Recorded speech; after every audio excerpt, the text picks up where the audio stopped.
মাত্র কয়েকদিনের ব্যবধানে বিজেপির দুই শীর্ষ নেতৃত্বের অনুষ্ঠানে অনুপস্থিত থাকলেন বিজেপির প্রাক্তন রাজ্য সভাপতি তথা প্রাক্তন সাংসদ দিলীপ ঘোষ।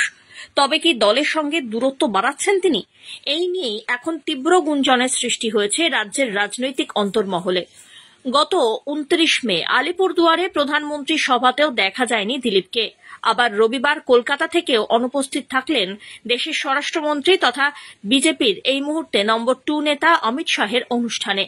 তবে এদিন তার অনুপস্থিতি প্রসঙ্গে তিনি জানান, অমিত শাহের সভায় তাকে আমন্ত্রণ জানানো হয়নি। প্রধানমন্ত্রী নরেন্দ্র মোদীর জনসভা সম্পর্কেও তিনি একই কথা জানিয়েছিলেন। তিনি আরো বলেন, এটা কোনো গুরুত্বপূর্ণ বিষয় নয়। কিছু কিছু মানুষ নেতাদের পিছনে পিছনে ঘুরতে পছন্দ করেন।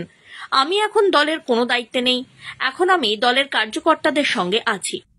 কর্মীদের বৈঠক আছে, একটা স্তর নিশ্চিত থাকে। আমি জানি না তাদের ডাকা হয়েছে, কতজনকে ডাকা হচ্ছে। তো আমাকে যখন দরকার হবে ডাকা হবে। আমি পার্টির মধ্যে পার্টির কাজের সঙ্গেই আছি। আমি তো কারোর সঙ্গে কোনো দূরত্ব করিনি। আমি সকাল থেকে ঘুরি, কর্মীদের সঙ্গে বসি, প্রোগ্রাম করি, চা চক্র করি, তিরঙ্গা যাত্রায় হাঁটছি সব জায়গায়। তো ওনাদের যে কাজ আমার জন্য যোগ্য মনে করবো সেটা দেবো। প্রধানমন্ত্রী অমিত শাহ দুজনে থেকেই আপনাকে জানা। আমি তো এর আগেও সব সভায় যেতাম না।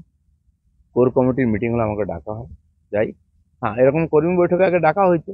এবারে কাদের ডাকা হয়েছে, কি উদ্দেশ্যে ডাকা হয়েছে, পার্টির সংগঠন গঠনতন্ত্র এখনো চলছে। জেলা কমিটি হয়নি, অনেক মন্ডল কমিটি হয়নি, রাজ্য কমিটি নতুন করে হবে শুনছি, সেটাও হয়নি। এই অবস্থায় এই ধরনের কার্যকর্তা বৈঠক হচ্ছে। তো যারা পদাধিকারী হয়েছেন নতুন, হয়তো তাদেরকে ডাকা হয়েছে। পার্টিতে যখন আমাকে যে দায়িত্ব দিচ্ছে আমি সেটা পুরো মন প্রাণ লাগিয়ে করেছি। এখন অনেক দিন ধরে কোনো দায়িত্ব নেই আমার পার্টিতে। তো আমি পার্টিতে সমান সক্রিয় আছি। আমার কাজ হচ্ছে সাধারণ কর্মীদের সঙ্গে যোগাযোগ রাখা। যারা আমাকে দেখে পার্টিতে এসেছেন হাজার হাজার লোক, আমি সম্ভবত কোনো রকম ফর্মালিটি ছাড়াই তাদের সঙ্গে গিয়ে দেখা করি। তবে দিলীপ মুখে যাই বলুন না কেন, এই দুই ঘটনাতেই দলের প্রতি তার অভিমান স্পষ্টতই দৃশ্যমান। একজন প্রাক্তন রাজ্য সভাপতি হিসাবে এটা তার চরম অপমান, সেটা একজন নাবালকও বুঝবে। এখন দেখার বিষয়, দিনের পর দিন এইভাবে চরম অপমানিত হয়েও আর কতদিন তিনি নিজের দলের অনুগত সৈনিক বলে মনে করার বিলাসিতা দেখাবেন, বিশেষ করে বিপরীত দিকে যেখানে তার জন্য সাজানো রয়েছে সম্মানের সঙ্গে আসন। Bureau report.